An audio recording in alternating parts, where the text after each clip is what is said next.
Welcome to Respec Games, where we respect games. This is Tail. This is Polo. I'm Polo. That's Tail, and we are Respec Gaming. Welcome to Respec Gaming, the gaming podcast brought to you every Wednesday at 7 a.m. Thank you so much for rocking with us. This is episode 10 of Respec Games.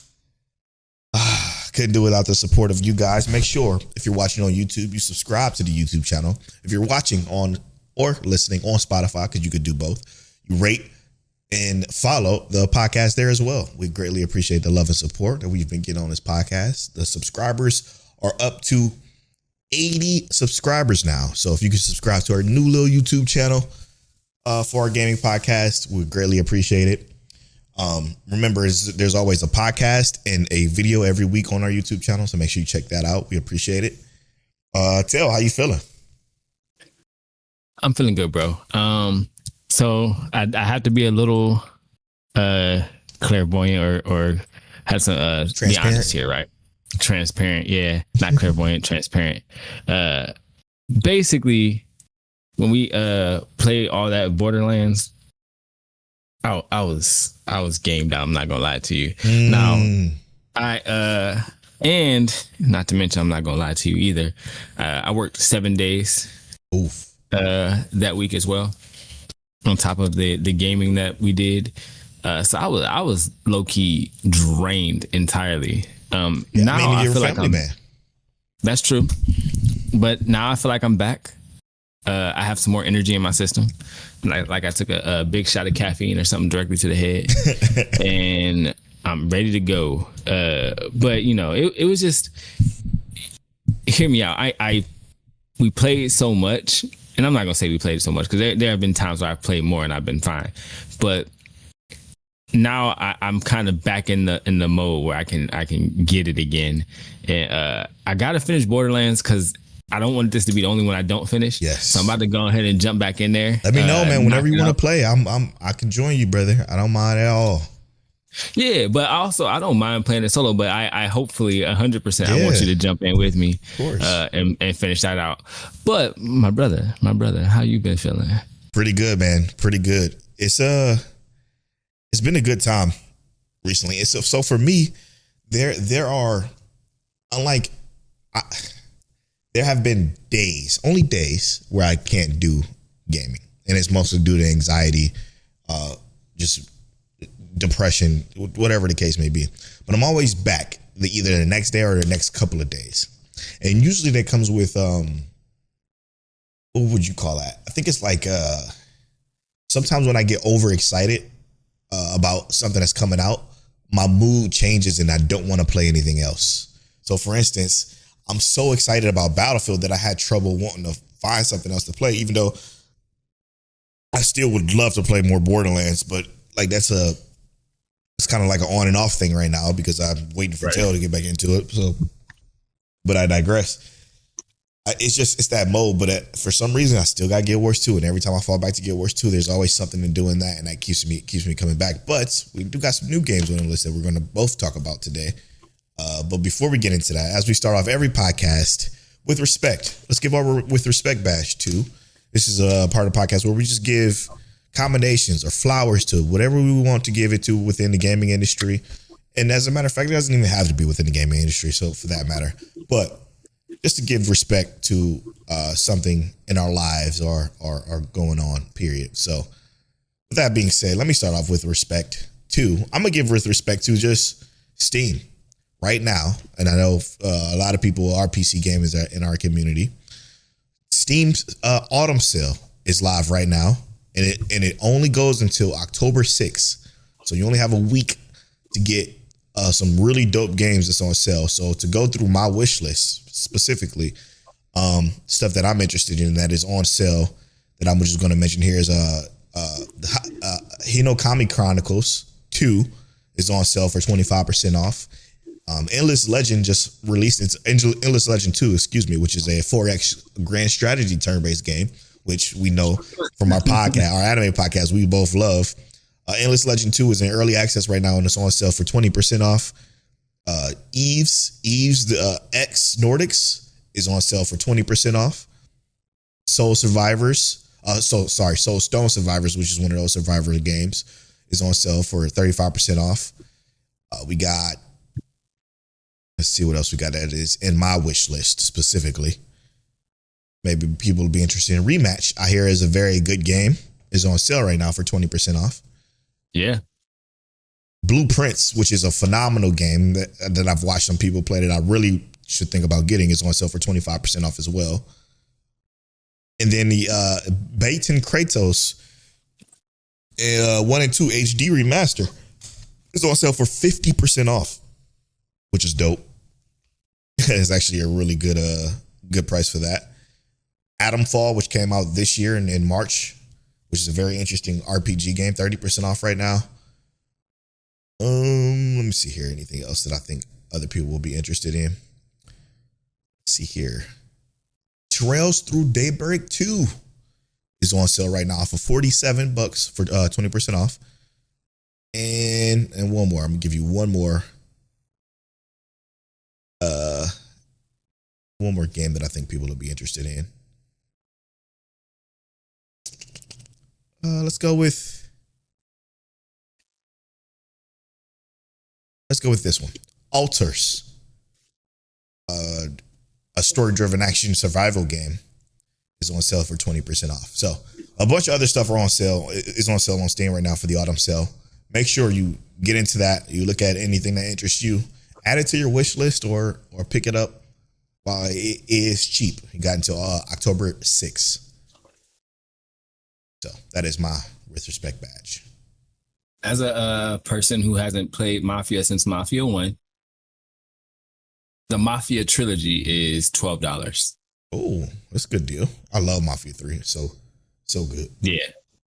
So that's awesome. Just gonna add it to the cart right now. Yeah, it's very, very interesting stuff. Okay. And what is your With Respect badge? All right, my With Respect, I think I'm gonna say it's relatively. Your mic is turned. It's like okay. The other way. Other way right here. Yeah. I'm gonna say it's relatively easy. Mostly for the fact of we just did a Respect the Game. This is the first episode of Respect the Game that I did, where we're going to do interviews of our friends and people within the gaming community. Doesn't necessarily have to be our friends, but it could just be someone we respect within the gaming community. But it is called Respect the Game. And the first one we did was with a friend of ours that we've known since we lived in Cleveland, Ohio, GovPancakes. And we actually had a pretty good time. We did an interview. We played Virtua Fighter. You can see the results of how that went out, or how that went. Just know I am a seasoned veteran at fighting games. And by seasoned, I mean a little bit of salt and pepper.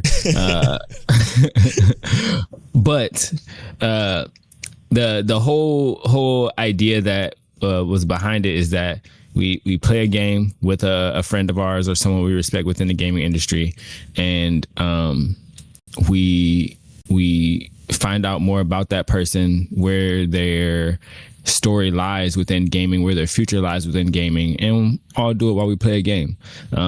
Might get a little distracted while playing a game, but that's kind of the point, is that we're here to love games and respect games, and that's part of the respect. So Respect the Game, first episode out with GovPancakes, and been contemplating doing one directly with Polo, because Polo was talking about how he's never been interviewed before. So maybe I'll pull my Brolosaurus Rex over there and interview Polo, and just see how that goes. Joe, and I do the same for him, because it's just I guess you get to know us at a little bit more intimate level, I guess, opposed to while we play a game, which is just it's a great idea. It's a lot of fun. So make sure you guys check that out. All right, now it's time for Vertical Slice. Shing. Shing. I have been playing Warhammer 40K Rogue Trader.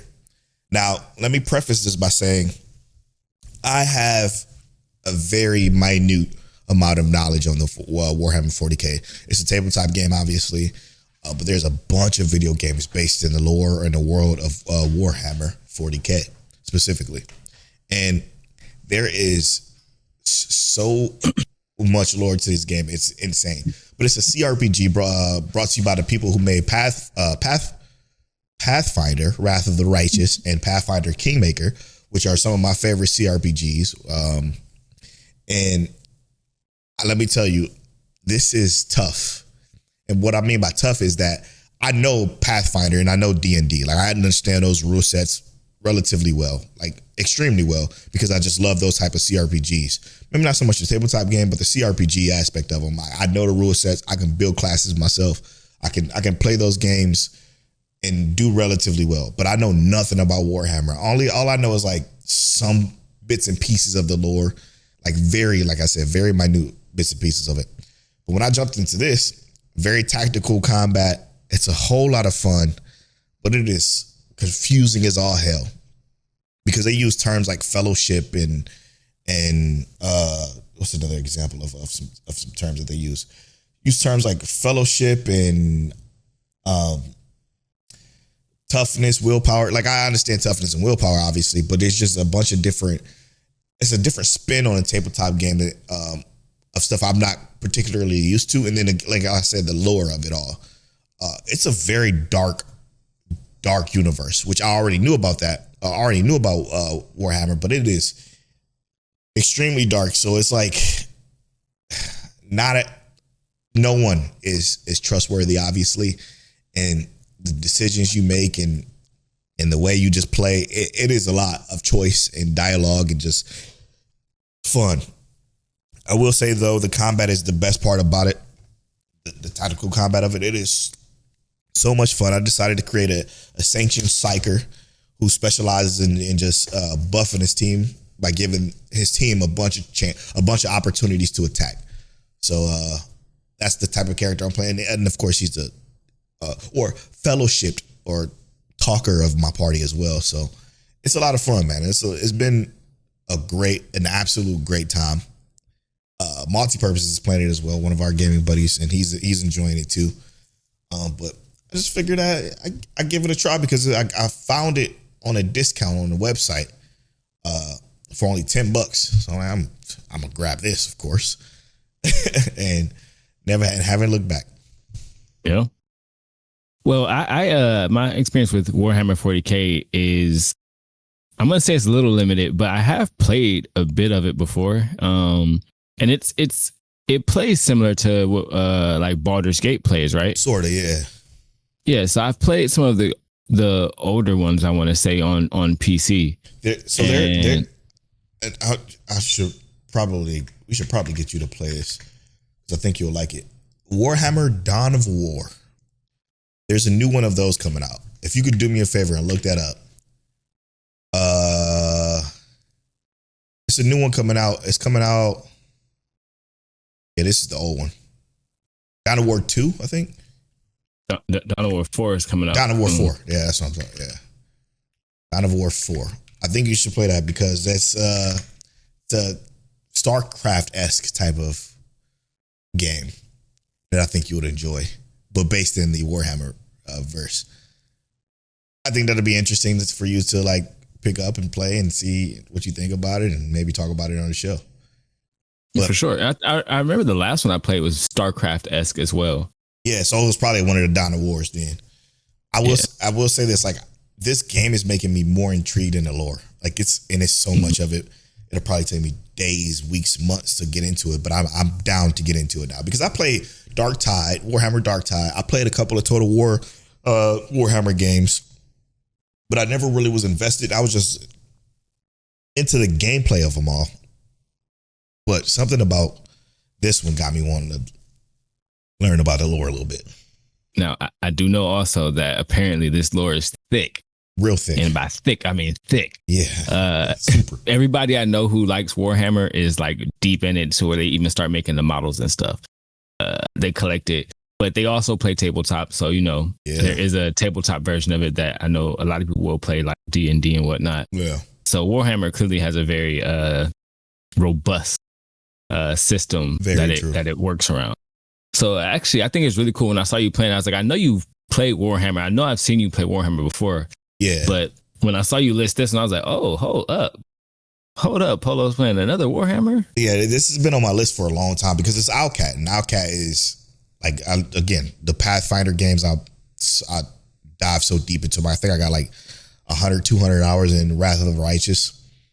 I just love those games so much. So yeah, I had to, what I did though, because I wasn't too familiar with the lore of Warhammer. I told myself, because it's an Outcat game and I know how Outcat games do, they don't usually be done until like the first year or two that they come out. So I waited, and now I caught it on a really good sales. And I'm like, okay, well, let me just go ahead and grab this. And yeah, this week I haven't looked back. You're funny. So my Shink vertical slice is Sonic Racing CrossWorlds. I know I've talked about it before. But now we're looking at a full release. And let me tell you, I feel like they tweaked the difficulty a little bit. Because I played a little bit by myself, and then I also played with the kids.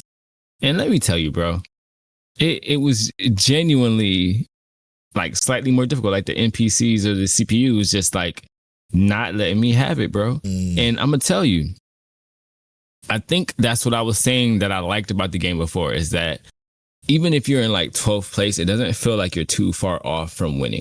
So there were times when I'm playing the game, and you know how like you're in 12th place in Mario, and it's like you really can only get to like maybe like 6th place if you're doing really. You get the best items, etc. If you're in first place, you don't really have any items that can make you do good or anything like that. I feel like Sonic CrossWorlds has a little bit better of a tactic when it comes to that, because in first place, they don't make you completely defenseless, but also in 12th place, you don't feel like you're going to stay in 12th place for too long. Unless, like I said, you did absolutely horrible. So the game is just like, it is very fun. I love the characters that they already introduced. You get Hatsune Miku, and I didn't even play the other character, but Hatsune Miku, and then they also announced more characters coming soon. So they already have like a nice little release schedule and everything. And Joker, you get to keep Joker and everything from the demo version. So there are quite a few characters that are just present already that are super cool and exciting. And I play with my kids. Now, hear me out. As a dad, I do think that sometimes it's fair that your kids win, but it's also fair to go ahead and stomp them out real quick. You gotta let them know, like, look, Dad been at this for 30 plus years. My first game was Sonic, and I was only 3 years old. So you already know that's how it goes. We don't just give out free victories here. But I do think that it is I feel like it's a kart racing game that has so much, and hear me out, because it's not, with respect, it's not Nintendo. It's already received some mods that are really cool. Like I seen one mod where a guy just imports Sonic from generations into the game, and he's running instead of in a car. And I'm like, obviously that's awesome to have Sonic in the game running. Like you got Super Sonic in the game that you can play as Super Sonic, but he's racing in the car. And it's like, how cool is it to actually just have Sonic run? You know, he's faster than these cars. Yeah, of course, but that would make it unfair to everybody else. You know, it does. Sonic, it 100% makes it unfair. It does make it unfair, but it's actually really cool just to see that concept played out. So I think that the game just, and like I said, I love the modding community in general. So it's already been a blast just having it out for the little bit of time it is. This might be Sonic's best rated game ever. It's rated on Metacritic at 82 right now. Universal acclaim from the users, 9.1. So it is doing its thing. It's out here popping off. It's doing its thing. So good on them, man. I'm super happy that it's a good game. So somebody on my Steam friends list literally just booted it up. It's great, man. It's great to hear. That's so funny. That's great to hear. All right. Now, we have nothing from the Just in the community. Thank you all so much for supporting us, though, and checking out that Respect the Game episode. I think it's up to like 80 views or so. We appreciate that. All love goes to Gov. That should be his tagline. Now let's move on to the news. Now, the news of the week of last week is pretty major. It's two things. It's a double-edged sword for your boy, but this is about EA going private. Reason why it's a double-edged sword for your boys because I had EA stock. So good on me for keeping that. I think I bought it at $125 or something like that. It's now going to be sold at $210. So, hey, whoop-de-whoop to me. Very excited.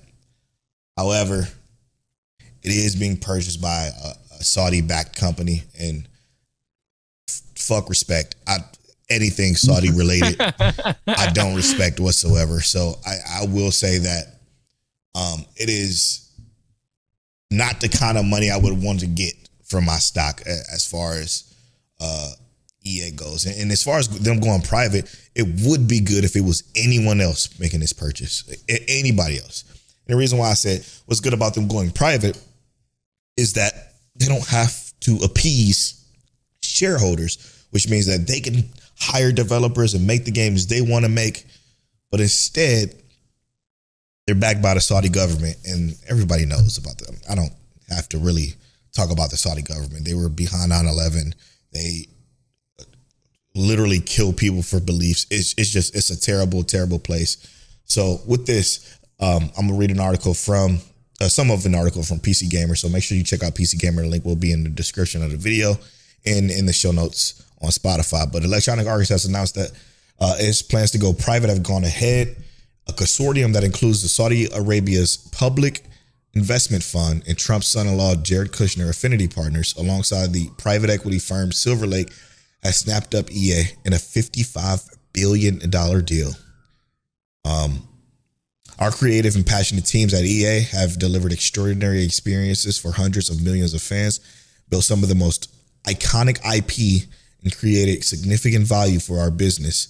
This moment is a powerful recognition of their remarkable work, Andrew Wilson, which is the chairman of CEO and CEO of Electronic Arts, says in the official news post. Looking ahead, we will continue to push boundaries of entertainment, sports, technology, unlocking new opportunities. Together with our partners, we will create transformative experiences to inspire generations to come. I am more energized than ever about the future we are building. And as a part of the deal, it is also announced that the EA shareholders will also get $210 per share in cash. This represents a premium of 25% of EA's closing share price on September 25th, just before the reports of the deal were hinted at. The Wall Street Journal guessed that the deal could be anywhere between around $50 billion and not too far off from the results. So, yeah, here we are. Now, it seems like this is going to be terrible for EA, because in this deal, they also are, to go back to the article, the company's future income will be used to repay the debt over a period of time. In this instance, $20 billion of the financing for the buyout comes via a loan from JP Morgan. So, yeah, $20 billion of that has to be made up somehow from EA. Now, me being optimistic, I'm going to say, hey, Battlefield 6, get in there, do your thing. Not even going to come close to 20 billion. So, I'm nervous about their other studios like BioWare, because obviously EA is all about the sports. Saudi has been investing a lot into sports, sporting events like UFC and boxing, unfortunately, and golf, and just anything sports related. The Saudi princes have been part of. They have their hand in it somehow. So sports are safe. However, I am concerned about BioWare specifically. Again, so sorry to keep talking, but I got to say this because I've been stewing on this for a while. I do hope, and this is my hope, that EA decides to sell BioWare or to sell BioWare, because they're not going to just get rid of them, to sell BioWare to somebody else, anybody else. I don't even care who it is. It could be anybody. Anybody. It could even fucking be Tencent for all I care. Just do not close them and use it as a tax write-off or something. You know what I'm saying? Like, I just don't want anything like that to happen to BioWare, because again, even though BioWare hasn't been up to BioWare standards since, Mass Effect 1, 2, and 3 were released, or even KOTOR, and SOTOR for that matter, because they made that too. Even though I haven't been up to those standards lately, I still would like BioWare with like to go out with the utmost respect and still make Mass Effect 5 and still have an opportunity to be an RPG studio that I know and love. But yeah, sorry to ramble. I just had to get all that off my chest. Now I pass it to you, Till. How do you feel about this investment? I'm far less conflicted than you are. Really? Yeah, I think it's a horrible idea. With respect, I hate it. Oh yeah, okay. We on the same page. Just less conflicted than me because I got some money out of it. Yeah, you got money out of it. I'm significantly more conflicted by it because the issue that I feel is everything that you said, with the idea that also I feel like while $55 billion is a lot of money, I also feel like that was a deal. You know what I mean? Yeah, for EA, absolutely. That I feel like EA easily could have garnered more out of that in trade, right? You know what I mean? Like 55 billion. They could have gotten more, in my opinion, right? And I could be entirely wrong. There are professionals who estimate these kind of things, but for a company like EA, I get it. It's not like buying Sony. You know what I mean? Like a Sony purchase would be significantly larger, but purchasing something like EA that has such a large scope of games and large share in the gaming community in general, from like you said, sports to everything else, I feel like you could have bartered a better deal, even knowing who you're selling it to, knowing that they got hands in sports and stuff like that. Yeah. Because it's a deal for them. They're gonna promote EA on UFC, on boxing. They're gonna promote EA in the gaming sphere as they already did. But all I can do is hope for the best. Like you said, I would love a Mass Effect 5. And I know Battlefield is not going to necessarily make the budget that they're looking to hit. Yeah, close. I can just hope for the best. And maybe just maybe we get more out of it than we actually are expecting. Yeah, man. I'm also worried about their influence inside of like the games that are being developed, right? Like I don't want to see Battlefield go from honestly killing, what is perceived to be Middle Eastern Saudis, you could say, probably in a lot of their games, and it stifles the creativity of games like Battlefield. You know what I mean? Or them putting propaganda of these Saudi princes who are absolutely despicable people with no respect. Not even. I honestly, there's probably only one other group of people who are worse when it comes to like treachery and just horrible things and like just humanity. But I mean, because they basically print money and they can just give it away freely, it's like it's concerning. It's concerning because money, and especially in this gaming industry, if you have enough money to purchase something like EA, and I do disagree with you though. I do think EA is worth around there because Activision Blizzard King was $70 billion. Mm-hmm. So like 20 billion less than that. All right, I guess. I mean, all of this shit is unfathomable numbers to us, but yeah, I don't know, man. So I just don't know what else to say. I feel like I talked a lot about it. No, I think everything that was said is pretty spot on. All we can do is hope for the best. Hope for the best, man. Yeah. All I gotta say is when you buy an EA game after the 2027, just read EULA. Read your user agreement and see if there's anything in there of them collecting your data and trying to like learn anything they can about you. If it says something about was a silver. What's the Saudis thing called? Whatever their investment group is called. If it says anything about giving them your data, don't. So that's all I got to say about that. All right. Ain't no more. Moving on. Let's talk about the new and upcoming releases, Tel. I'm so upset about this because this is just the wrong time. The wrong time. Ghost of Yotei comes out. For both of them, huh? Yes, absolutely. For both of them.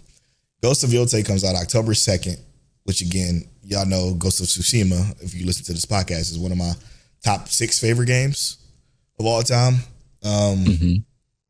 It's the only game I've ever platinumed, and I platinumed it twice on PS4 and PS5. I love it so much. And Ghost of Yotei, I was looking forward to it. It comes out October 2nd. It has an 84 on Metacritic right now, which is really, really good. And everybody just says it's more Ghost of Tsushima, but better. And I just want to play it so bad. But then that would require me to pay $70 and dusting off my PlayStation, and I just can't do that right now. And then the second game is Final Fantasy Tactics Ivalice. Of course, I want to play it.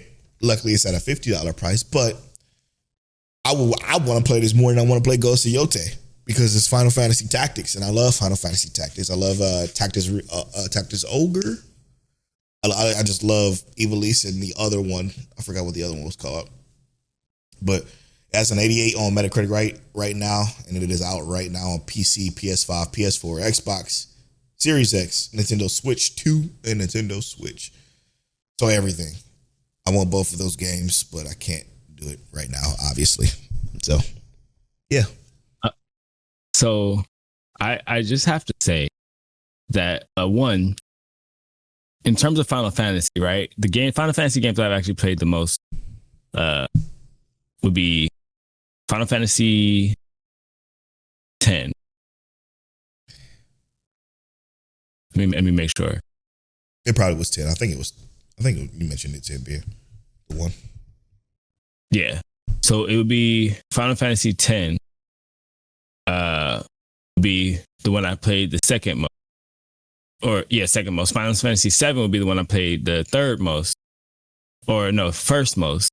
But then the one I actually played the most or third most in general was just Final Fantasy Tactics, right? And I can't remember exactly which one, but I played a ton of Final Fantasy Tactics. But it's so bad. When I was younger. And it's actually crazy to think about how much Final Fantasy I played. Especially even like I played a ton of Final Fantasy 12 to be honest too. That's Final Fantasy 12 Zodiac, right? Yeah. But yeah, Final Fantasy 12 I played a ton of that too. But Final Fantasy Tactics is a game that, man, I absolutely loved. And they released it on like mobile a while ago where you could play a version of it on mobile. And I even picked that up just to give it a go. Final Fantasy Tactics is just, it's a brilliant game in terms of what you can actually do in the gameplay. And obviously there are games that are like it. You know what I mean? There are games that are obviously already like Fire Emblem was born from it. But it's a game that is strategically like, you gotta be there, bro. It's like playing chess. It's like playing chess with pieces that you actually gotta focus on. You're not just moving the piece and that's the end of the game. No pawn is unimportant. All of it is just. So Final Fantasy Tactics is a game that is absolutely amazing, and like Polo said, it does suck that the time that it's coming out is now. But will it be added to the backlog? Most likely.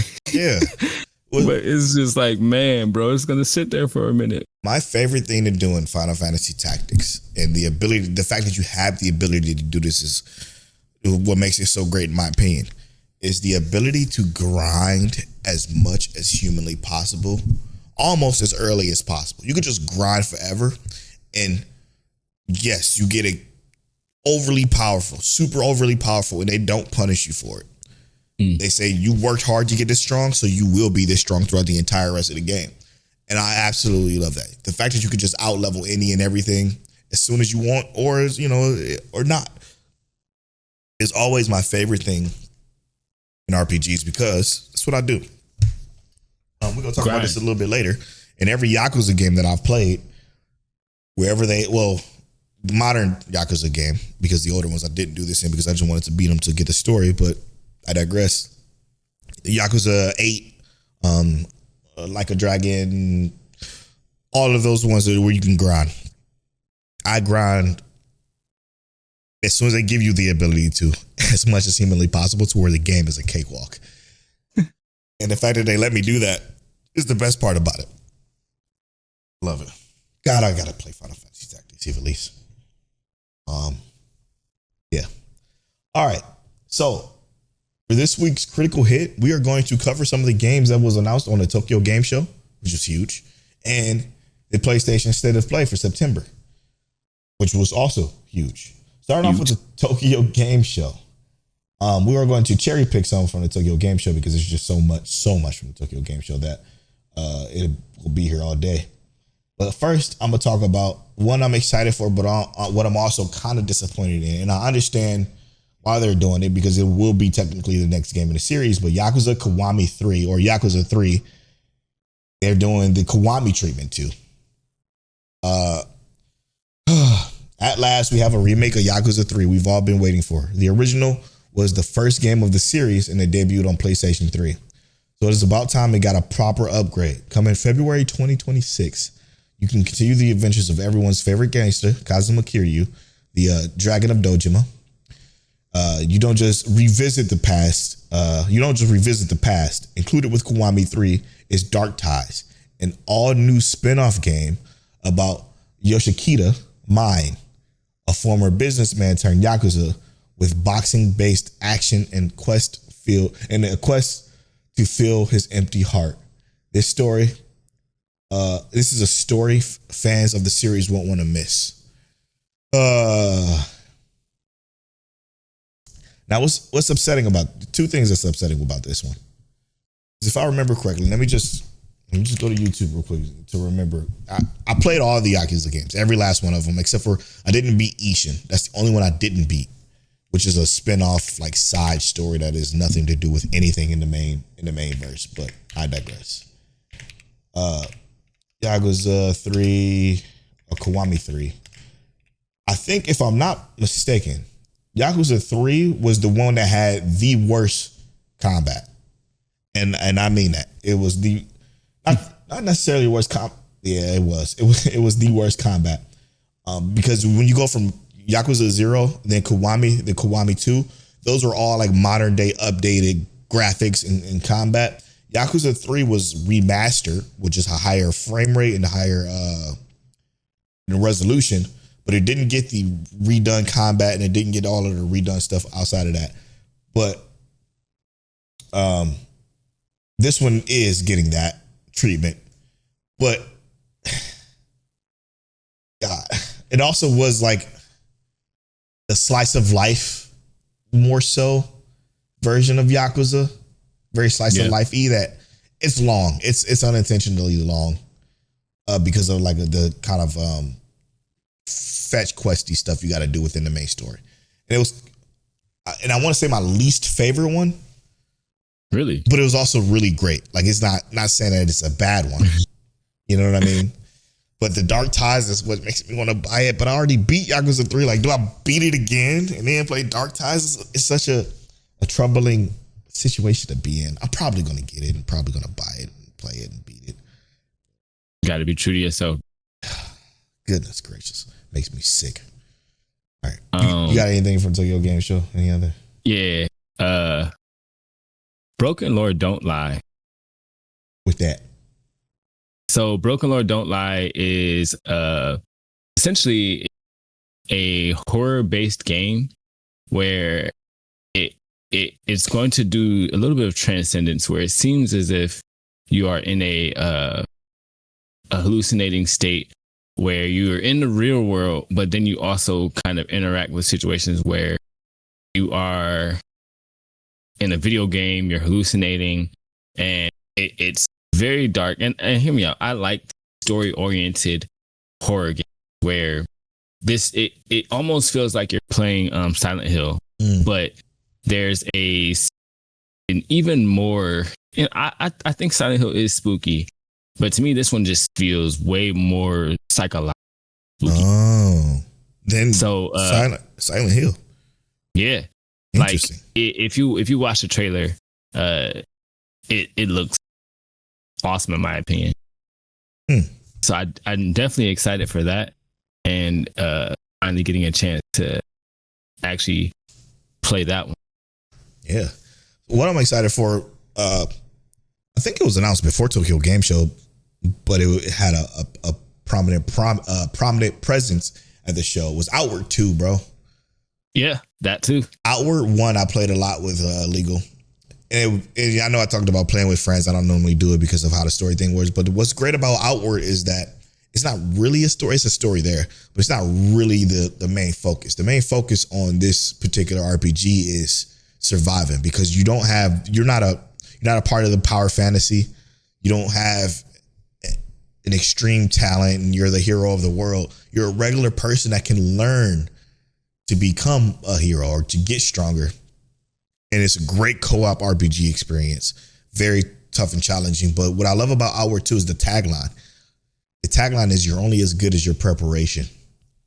And that to me is fire, because it says here in this article from PC Gamer, Outward 2 opts for immersion over power fantasy, but the RPG gives you a lot of tools that you will need to survive in its harsh world. And dude, just to give you a quick excerpt from this article, it says, lots of RPGs deliver ultimate power fantasy. You are the chosen one, destined to tower above all and smite your enemies. But in Outward 2, you're just a person, and you're just as likely to be waylaid by a code or an infection as you are a monster. There are monsters, though, and the new gameplay trailer revealed that today in Tokyo's Game Show. We see kind of a preparation that goes into hunting the monstrosities that they call that's called Aura in the world. Aura. Yeah. You can travel. I mean, and the map is huge, bro. Setting up tents and camps, and apparently you can get a code in this one. I didn't even know that one, but it's just a lot of fun. I'm looking forward to it. It looks like you got guns in this one too, which is cool. But that makes a lot of sense, right? And so I think that and I always say this when I think about it, like how Escape from Tarkov is a game that really speaks to the realism. Yeah. Right. Who really wants something as realistic as you can get. Yeah. And although this is still a fantasy-esque game, it speaks to that realism in a lot of people. You know what I mean? Like, imagine scratching a double itch where, yeah, I want to play a fantasy game, but I also want to kind of be grounded in a little bit and kind of real. When I saw Outward 2, I was like, this is great. Yeah. We might have to that tagline. Yeah, that tagline speaks to me. Yeah. So I'm down for sure. That's something I'm willing to do. That's super cool. I think that'd be a dope little series. Like a Let's Play series, and then you doing Outward 2. Meanwhile, I'm dying for cold. And I'm staying away from you because you coughing and shit. Right. Me going in the polo tent. Yeah. Hey bro, where the food at? Soul Mask is getting a 1.0 launch. Soul Mask is a very popular survival game, a Mayan-inspired survival game that a lot of people liked when they played it in early access. Dawn of War 4, which we talked about at the beginning of the show. I would love for Tell to like get some gameplay out on that on the YouTubes as well. Because his StarCraft time was probably my peak Tell time, and as far as video games go. it goes StarCraft, Tell, and then slightly under that Diablo 3. And I'm talking early Diablo 3 Tell were my tops. And then under that one, slightly under that one, was my Heroes of the Storm Tell. Those were peak Tell times where he would just game all the time. But it'll be a lot of fun to see Tell get back into a real-time strategy game like Dawn of War 4. It'll be on the list, bro. You didn't hype me up. I feel like I got to at this point. I'm just keeping it real, man. I used to literally sit down and watch Tell play StarCraft and try to understand what the fuck was even going on, because it was not for me. But it was cool to watch. Here's the thing is that with games like StarCraft, bro, I had to set everything else aside. Yeah. And really get into it because like it's a game that, yeah, you can play other games while playing it, but it's almost like playing Street Fighter and then going to Tekken. Ooh. And yeah, you can know the combos, you know what I mean? Like the game still makes sense, but you're still trying to do your Hadouken and that's not in the game. It's not going to work. You know what I mean? Yeah. So it's like, if I go from playing Warhammer, Dawn of War to another game, I'm like, dang, I'm trying to get my resources and that's not even in the game. It might still help me a little bit, but you know, I'm thinking entirely different and the mindset is different a little. So I'll definitely get it, bro. I'm gonna get it. Just know it's gonna be a different tail in this bag at that time. I'm gonna isolate partition part of my brain. When does it come out? Did it get released? I don't think it did. It just said coming soon. Yeah, damn. All right. Well, that's it for me for Tokyo Game Show. What about you? Got anything else?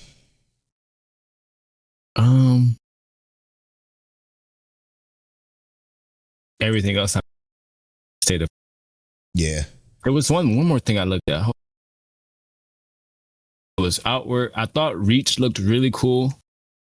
It is a VR game. I do have a VR headset. I just don't use it, but I do want to play it because I have all the stuff to connect it to my computer. Yeah. I just haven't really done it, but Reach looked really good. Throw that out.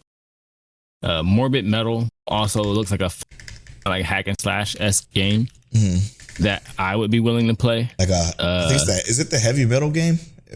Is it like a heavy metal rhythm based game? Yeah. Morbid Metal. Yeah. I'm down for that. I also like metal music. So other than Broken Lord Don't Lie, that's it for me. All right, so moving on. Let's get into the state of play for September. State of play was September 24th, which is the day before Tokyo Game Show. Yep. And they announced a lot of stuff. So let's go through this. All right.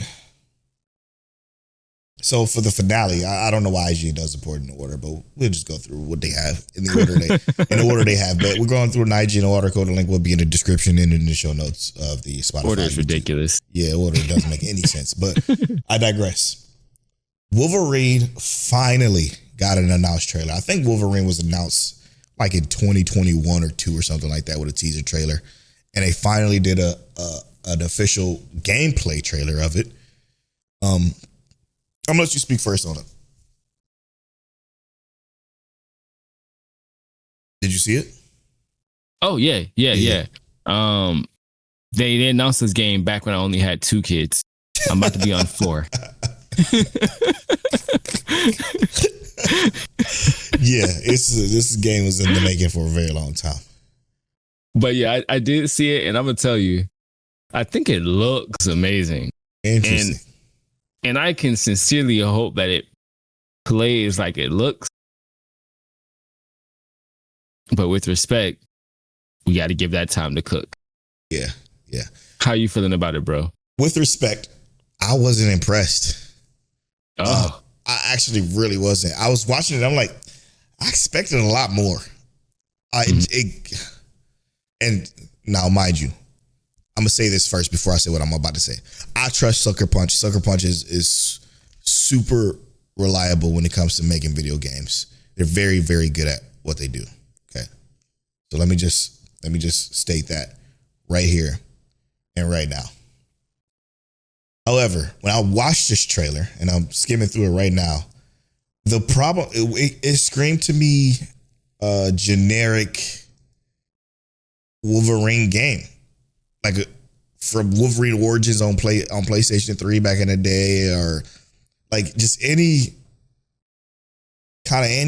other Wolverine game I've played before.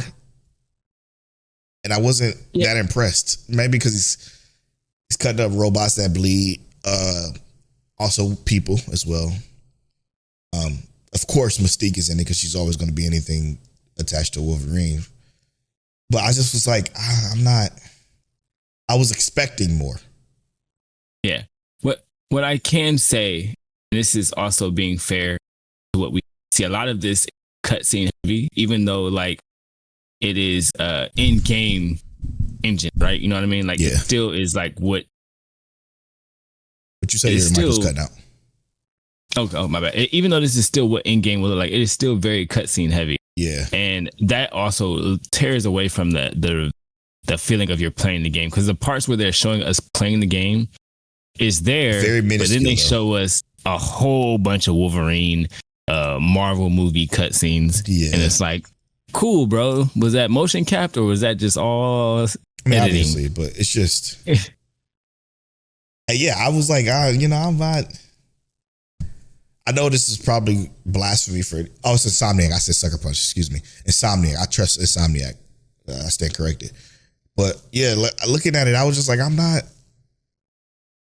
I wasn't impressed. And the problem also is the fact that I even got Sucker Punch and Insomniac confused is funny because it's like they're not really that different. Sucker Punch is that a studio, but I digress. It's just, I don't know. I wasn't impressed. And then we got Sawroast, which is a Housemarque game, which is the people who made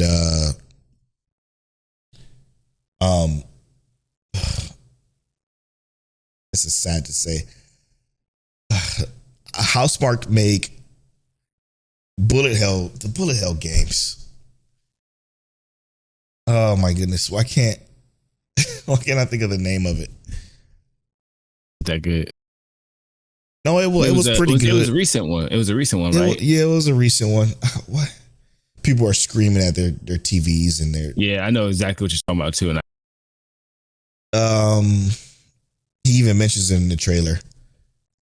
Well, Returnal. That's what it is. Returnal. Yeah. That's exactly it, man. I'm literally thinking about it too. I was like, I can't think of the name. So the problem with Sawroast is that it just looks like more Returnal, and like it's just. It sounds like I'm bagging on PlayStation, but with respect, this shit is all looking the same to me. Like all of their games are looking the exact same, and it's kind of frustrating because they don't have a lot to begin with. To be fair, yeah, to keep the gaming sphere competitive and keep pushing your competitors further as well, right? Mm-hmm. Like you got to have something that pushes those boundaries. And you're right. This does look like more Returnal. While it does look good, you know what I mean? Like if I had never seen Returnal, I'd be like, yeah. But I have seen. Yeah. All I can hope for is maybe the story and lore to the game isn't. It looks fun. I can imagine it probably is fun and it'll get some sales. But you're right, it's because it looks like more of the same. I don't think it's going to necessarily draw too many eyes. Yeah, I mean, I think people that have a PlayStation just want something to play that's PlayStation, so they're gonna probably eat it up, for sure.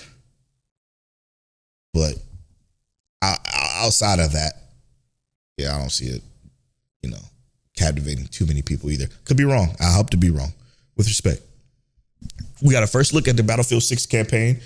I watched every Battlefield 6 campaign trailer analysis, let's play thing. And I'm just excited, bro. It's screaming. Like, I'm so glad the campaign is back in Battlefield. That is such a major hallmark. Like, I may have been one of few, but I love Battlefield 3's campaign. So I'm looking forward to this campaign. It looks incredible. Battlefield, and I'm gonna say this. Don't be mad at me for saying this. I don't think I've played a Battlefield campaign since Battlefield 1. Yeah, most people haven't played it since Bad Company, right? Like Bad Company is one of the better military campaigns. Yeah, that's the last. But what I've seen so far makes me it's enticing. It makes me want to play. Yeah, 100%. And to be fair, and I will say this, it makes me miss when I enjoyed playing Call of Duty's campaign. Yeah. If that makes sense as well. That World at War campaign is incredible. Yeah, man. So I'm excited to actually get into a campaign that I'm already hyped for, you know? Yeah. So I will likely spend all my time playing that before I get on multiplayer, which is, I think that's normal. Yeah. But that's kind of how I like to play the game anyway. When I play those games, is like, I got to beat the story and I'll get into the BS. Absolutely. And I think it's only 5 to 6 hours, so you're not going to be spending too much time with it anyway, luckily. Kind of sad. No, I'm okay with that. 5 to 6 hour campaign is good because, again, most of your time is being spent in multiplayer anyway. You're going to want to get to multiplayer. I'm like, okay, I got to get to multiplayer, start leveling up, get these guns. You know what I'm saying? Like, it's just more so to get you into it quicker. But I will say this too, Tel. I don't know if you've seen the videos on the, they basically got a forge system, like, you know, Halo Forge, a forge system in Battlefield 6. Battlefield Portal is what it's called, where people are literally building, like, and it's as detailed as you can ever, like, you can sculpt out levels basically. So people are building incredible shit, like in-house developers. They build the dust map from Counter-Strike 2, and like the whole Counter-Strike way of playing. They put that game basically in Battlefield. So Battlefield Portal is going to be so freaking sick, which means tells you have to build a game in it. I'm gonna tell you exactly what I'm about to do. Yeah. I'm gonna build coagulation from Halo. You know somebody gonna do that too, for real.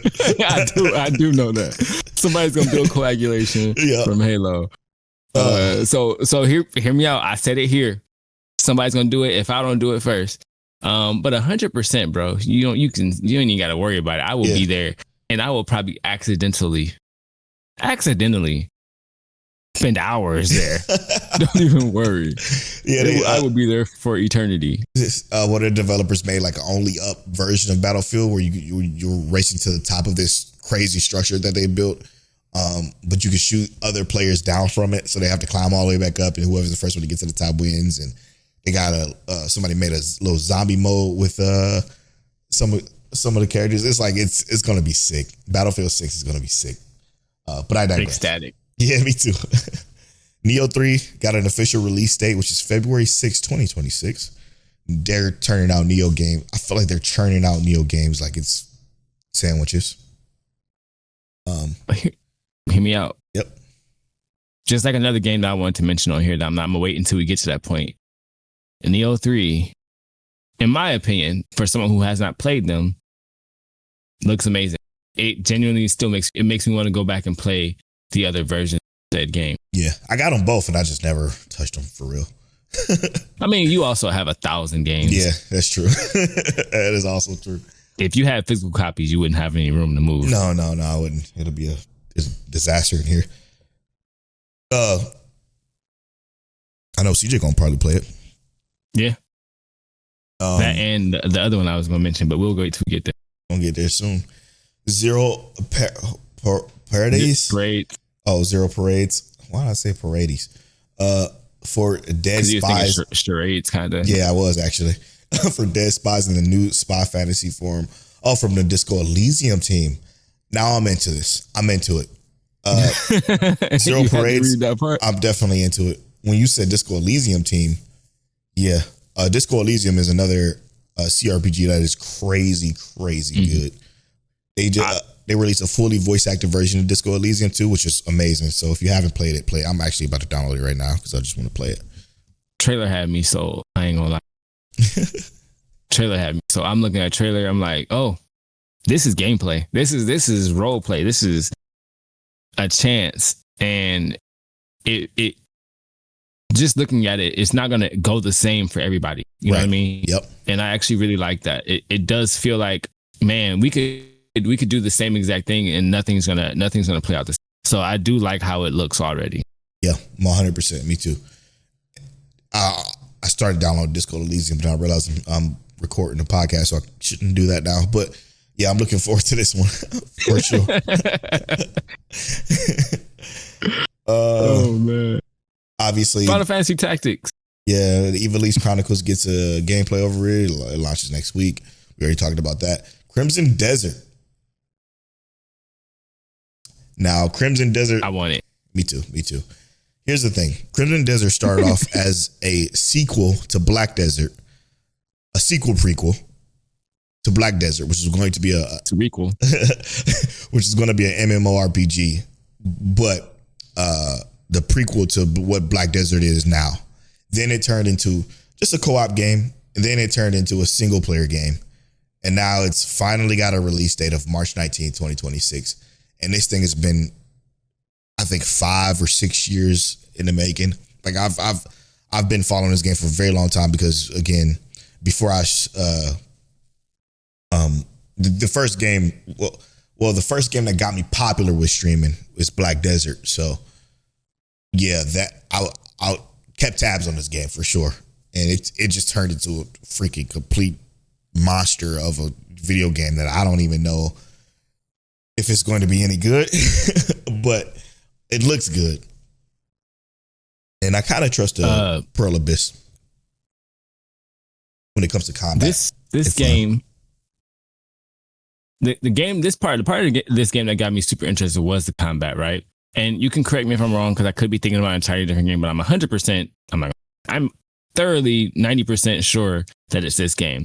This game is the one where the combat system is almost completely overhauled. It's nothing like what you play in Black Desert. No, there's some similarities. Well, I think what I saw was that your toolkit is relatively huge, but based on different things you do in the game, like you get largely different actions in terms of how things play out, right? Like what kind of attacks you do. So it's essentially, Black Desert now has 22 classes or something like that. It's essentially all those classes put together. Yeah. Okay. So that's essentially what I guess I was trying to see, is that this character has a huge amount of options that you can do as far as combat goes. Yeah. Very almost more leaning towards the like Dark Souls-esque types style too. Not necessarily the same, but kind of more so the, block and parry and move, which is a lot less of that in Black Desert, because Black Desert is more so flashy and bright and pretty colors. But this one, essentially the same. It's crazy. Now, one thing I'm worried about with Pearl Abyss though is story. Their ability to tell us, they reworked Black Desert's story since launch, I believe in 2016. I believe they reworked that story maybe 7 times, and every time they've done it has been absolutely terrible. Like absolutely god awful, terrible. So I don't know, maybe they're a different writing team on this one, but I am concerned about what this story is going to be. It's going to feel super generic-y, hero-based type of nonsense. Hopefully not, with respect, because their ability to make a story, because there's no way you try 7 reworks of a story in an MMO and it's just still bad to this day. So yeah, hopefully it's good. Yeah, I think I'm excited for that one. It caught my eye immediately. Yeah, and sorry about Tails mic cutting off. He has to keep it aimed directly at his mouth hole. Yeah, my bad. I actually turned the input down because I felt like you could hear every little thing that was going on in my life. No, whatever you just did made it way better. Okay, so ChronoScript, the Endless. What is this? It's a 2D platformer. It looks like. Oh, okay. Oh my God, I haven't heard of this. I was actually just looking at this. Looks Chinese based. Well, it looks very interesting art style. ChronoScript, Endless Tales. I'm reading an excerpt from IGN. Endless Tales tells an interesting tale of an editor trapped in the manuscript of an endless story who must write its final chapter. This 2D action adventure game spans both the writer's mansion, which is rendered in 3D, and the manuscript within, which is illustrated in 2D. ChronoScript, The Endless End will be released in 2026. I love this perspective that they're doing, and this isn't the first game to do this, but that 2D mixed with 3D perspective on the games. It does actually look really good. Artistically, stylistically, I love where it's going. I do think that this is also an automatic cop. Just for me personally, because I do love how it looks. Yeah. So it will, even if it goes in the backlog, it will be in the backlog. It will be collected. Nice. I'm glad we got somebody on here that's doing the 2D side scrollers. Because for me, I can't, not for me. Now, what I'm hyped about, Code Vein 2, which is a sequel to Code Vein. I played a lot of Code Vein. I still haven't beat it. It's one of my unfinished games. I keep getting a little bit past halfway and stopping. So I will commit to beating Code Vein 1 before Code Vein 2 drops. This releases January 30th. I'm looking forward to it. Now, this is what I was talking about. I have seen a ton of Code Vein gameplay. So good. You never played it? And I haven't played it, but I do feel like it looks like a game that I would absolutely love. So now it is also another game that let me just go ahead and see if I can add it to the Steam list real quick. Yeah, Code Vein is phenomenal. Yeah. Go ahead and do it. Guess what? It's on sale, $6. Oh, good deal. PlayStation Plus catalog for October 25. The lineup is Alan Wake 2 is on PlayStation Plus. Also, Microsoft Flight Simulator 2024 is getting the release date on PlayStation. That's dope. I love Flight Simulator. Gran Turismo celebrated 100 million copies sold. Yep. Also, just bought Code Vein and Mafia. There you go. Halloween got a new video game. It's the same people that made the Friday the 13th game is making a Halloween game, which I actually think is really cool. Yeah. Is it going to be similar to like the multiplayer aspect of that? I didn't even see that trailer. Yep. Same as the JC. It just seems like they just want that horror game because that popped off. That when Friday the 13th came out, that was huge in the zeitgeist on a streamer side of things. It was awesome. The character is obviously famous, so it's a very easy sell. For sure. Dynasty Warriors 3, the best Dynasty Warriors, is getting a remaster, which is dope. Dynasty Warriors 3 is literally my favorite Dynasty Warriors. That and I think Dynasty Warriors, was it Three Kingdoms? Which was all of them are based off the Three Kingdoms story. I'm tripping. Even without the historical context, the game is kind of fun. Yes, but when you add in the historical context and myth, because it is a little bit of like they mysticize it a little bit, but you add in all of that stuff, it's actually an extremely cool game. Obviously, because it sells well, so y'all know. Yeah. But it's a fun game, man. It really is. Last Epoch is coming to PlayStation with an expansion. That's good. Last Epoch is a great ARPG. 7 Deadly Sins. Okay, I'm gonna skip that. And that's it. The rest is just other announcements of controllers and special editions. So what was your like favorite from that list, bro? What a great question. My favorite from the list is probably is it Code Vein 2? Yeah, Code Vein 2. Yeah, I would have to say I agree. Code Vein 2 and Neo 3 for me were like the ones that I feel like caught my attention the most. But then I also do have to say this. Crimson Desert just really, that was it, bro. Like, but I've been watching the Crimson Desert like progression. Like every time they release a trailer, I'm on it. So I've been hyped for that. But Code Vein 2 and Neo 3 are the ones that are like top of the list for me. Yeah, I can't get any more hype for Crimson Desert because I was hyped in 2020. I'm tired of being hyped for Crimson Desert. So just let the game come out already, for fuck's sake. Excuse me. But yeah. Dope, man. Dope. Good stuff. All right, Tell. Let's wrap up Respec with Game Over. All right. Game Over. So this week I plan on playing goodness gracious. I know I'm going to play Sonic CrossWorlds just because I promised my son that we're going to play it anyway. So I will be playing that. I just downloaded Code Vein, as you know. So that will be on the list. I'm not sure if I'm going to play it this week specifically, but hear me out, bro. And if you have time, Borderlands, I will be jumping back in. Just hit me up, I sincerely do hope you have the time for me to play. I don't have nothing but time. If I got to play it solo, I will. But if you have time, brother, please join me on my escapades. I have nothing but time. For me, more Warhammer, 40K Rogue Trader. I'm having too much fun. That got me into gaming. We're gaming more so outside of Guild Wars because I'm always playing Guild Wars. And then Borderlands 4 for get caught up and beat. I can't wait to play more of that, honestly. I'm looking forward to it. And then, yeah, I think that's it.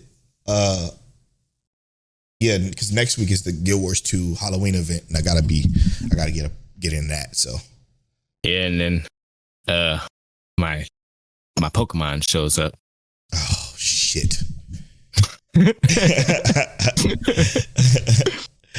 gotta get a Switch 2. I'm not playing it on Switch 1. I can't do it.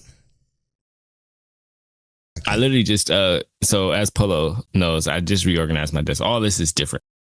You can probably even tell from my background a little bit that it's a little different. Even my lighting is different. But everything is slightly changed now, and it's like I reset up my Switch 2 or my Switch to stream. So now when I get the Switch 2, all I gotta do is plug it in, and I don't have to do nothing else. It's just gonna be ready to go, ready to play. I am hyped. Are you getting Switch 2 with the Pokemon, or are you just getting the Pokemon first? I'm gonna get Switch 2 with the Pokemon. Yeah. Because, I mean, wow, there are other things I could play on Switch 2. Legit, like, Pokemon is kind of the only thing I actually want to play. Everything else I really want to play, I can play on my computer or whatever. So I always played the mainline Pokemons when they came out, too. I think it's going to be the first one I might miss. It's okay. No, it's not. It hurts my feelings. I'm not going to lie. I contemplated missing it, too, just because of the discourse. But yeah, rightfully so. It would break the ritual. Yeah, I know. It's a stronger ritual for you than it is for me, but all right. With that has been episode 10 of Respec Gaming. Thank you for subscribing, clicking that bell, liking the video, following this podcast, and always respect the game. Peace.